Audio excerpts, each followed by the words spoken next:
Now we will talk about the common collections in Rust. Rust standard library provides a variety of implementations for common data structures, which are categorized as below: sequences, maps, sets, miscellaneous. So in this video, we will focus on vectors, which are stack dynamic arrays that can grow or shrink in size. Also, it provides efficient insertion, deletion, and access. And also, it's very popular and common for storing sequences of elements. And actually, it's used a lot. So you can use the other data structures, but it's based on the context or the situation you are in. Okay, so that's the website or the official documentation for the collections in Rust. So you can see they mentioned that the most common general purpose programming data structures, there are implementations for the common structures. So those are the categories as we talked before, and we will talk about vector in a while. So also there's a section talking about when should you use or which collection. So it's based on the situation or the context or the business needs or the computation needs. So there are different situations, but the very common one is the vector. Let me also give you another example for about the performance and the cost of the operations. Here you can find for the sequences category vector, for example, the cost of get an element, the cost of insert, remove, append, whatever the operation, and the cost. And for the other data structures, also for the maps, you can see the cost for the binary tree or the hash map. So through this comparison, you can decide which one is convenient for your operations and your task. Okay, so let's go to the vector just to have a general look about that. Contiguous growable array type, and that's the type of vector. T for the type, so it can vector of string, vector of i32 for numbers, or vector of boolean, whatever the type. And that's some examples. So we have example or some code to show for you, but before that, I would like to show you the methods. There are a lot of methods, like for example, insert method, insert element at a specific position or index. Length, so you can return the number of elements in the vector, and it's show an example for that. Is empty, returns true, vector contains no elements. So there are different ways to, or different operations for the vector. This is an example for how to create a new one. There are different ways actually to create a vector.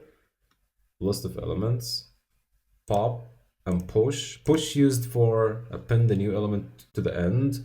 So 1, 2, and you did push for number 3. So it's number 3 at the end.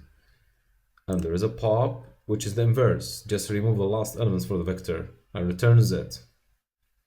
Okay, so if you have this list and you just pop, so after that list will be missed this element, which is already removed. Okay, so let's see some code here. For example, let's run, the program is already running, and let me tell you, it's just a watch. So just each time you do some edit can be shown directly in the terminal. So now it's run, but before that, let's just give you a brief. This is different ways to define a vector. This way, you just define a new one, construct a new empty vector, and this is the type of the collection inside, or the list of elements. Okay, and you can find here an example of vector of i32, which is list of numbers. So there are different ways, but anyway, here we should make it mutable. Why? Because we need to push each time new element or add different elements. So you need to make it mutable. If you don't make it mutable, what's happening? Error, because cannot mutate immutable variable names. So in this case, you need to make it mutable and just push the elements you want. Here, the example. So if we just show the names, here are the names. It's already added and everything is working fine. This is a way. Another way is this way, which is just directly Vic from and just put the list. Okay, so let's see, and note that it's not mutable here, but it's gonna work because you just initiate the vector with those variables. And okay, so avoid this and we will know why this error happened, but this is not our point at the moment. Just make this. Okay, so it works fine. Okay, that's good. Next, another way for defining a vector, this way, names, and just using this macro, it's called vec, and creates a vector also containing some elements, and you can also make it empty. You can just define a list of elements or a new vector like this. Okay, so now, or another way, sorry, just make this. So you can see it have one element which is empty. Okay, so those are different ways to show, or sorry, to define a vector.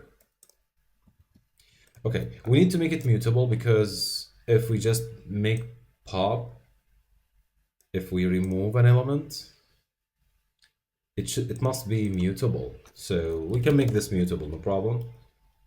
And we can just uncomment this, so it makes sense, it's gonna work. Some operations, like for example the first element, you can just make the index for the first element. You can know the length of the number of elements in a vector, the length. Okay, also you can check if it's empty or not. Okay, so also the pop, you can just remove out an element from the last of the list, and finally we can just make sure that the name's already removed or the last name removed. So length 3 is empty false, pop, which will remove the last one, and the names after the pop, that's after the pop and that's before the pop. And that's the way you can deal with vector. It's straightforward to dealing with lists, and it's efficient for a lot of operations and tasks. Thanks.